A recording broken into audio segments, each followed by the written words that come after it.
Finding a place to live in France can feel like trying to win the lottery, except that you need to provide like 20 different documents just for a chance to play. If you're moving to France or already here and about to start a new housing search, this video will save you a ton of time, frustration, and possibly heartbreak.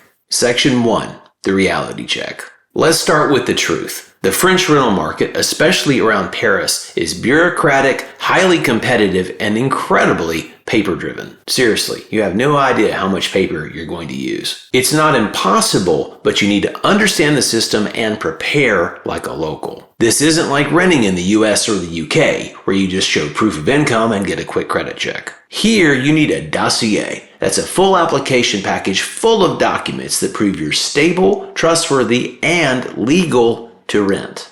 Section 2. What's in the dossier? Your dossier is everything. It's what landlords and agents judge you on before they will even meet with you. You'll need your passport or residence permit, your proof of income, usually the last 3 pay slips, or if you're self-employed, your official proof of earnings, your last tax notice, proof of your current address, your bank details, and if you have one, a garant, a guarantor, who agrees to pay your rent if you can't pay. There are digital options like GarantMe or Vicele, which are great if you don't have a French-based guarantor.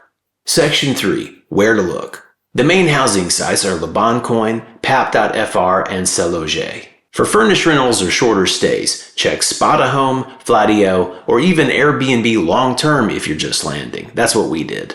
But here's the trick. Agencies often post the same property on multiple sites, so be sure to check and make sure you're not applying for the same place twice. Section 4. How to stand out. First, and I cannot stress this enough, be ready to respond instantly when you get a reply. When you see a new listing, send your dossier right away. And be sure to include a short, polite intro message in French, of course. That alone can move you to the top of the list. Section 5. Visits and decisions. If you're invited to a visit, go, even if you're not sure it's perfect. That's what Susie and I did. We saw a bunch of places that were not at all right for us, but it gave us a really good sense of what the local market was. Landlords like proactive applicants. And remember, this is France. Dress decently, bring a printed copy of your dossier, and be ready to confirm in French when you leave if you're interested. Section 6. Signing and moving in. Once accepted, you'll sign the bail de location, or the lease. These usually run between 1 year renewable up to 3 years. We have a 3-year lease on this house that we're renting here. You'll need to pay the depot de guarantee, which is the security deposit, and at least your first month's rent before you get the keys. Then there's the état de lieu, which is a detailed walkthrough with the agent or landlord, where every mark, scratch, or issue is noted. Be sure to take your own photos, because this will save you in the end if there's an issue when you move out and you want to get your deposit back. During our walkthrough, the agent took tons of photos, including many things I would not have thought of.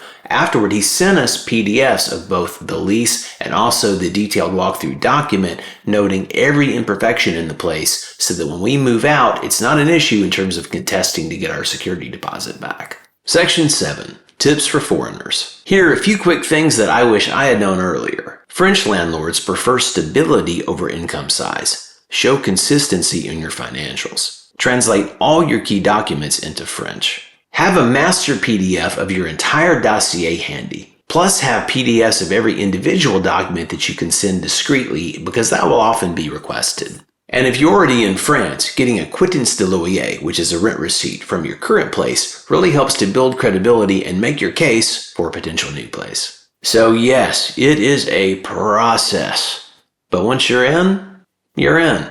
French law heavily favors renters, so after all that effort, at least you can rest easy knowing that your home is secure. Alright, that's all for now. If you found this overview helpful, be sure to subscribe to the channel so you'll be notified when we do deeper dives on each of these topics, plus everything else related to life in France as a foreigner. Thanks for watching, and we'll see you next time.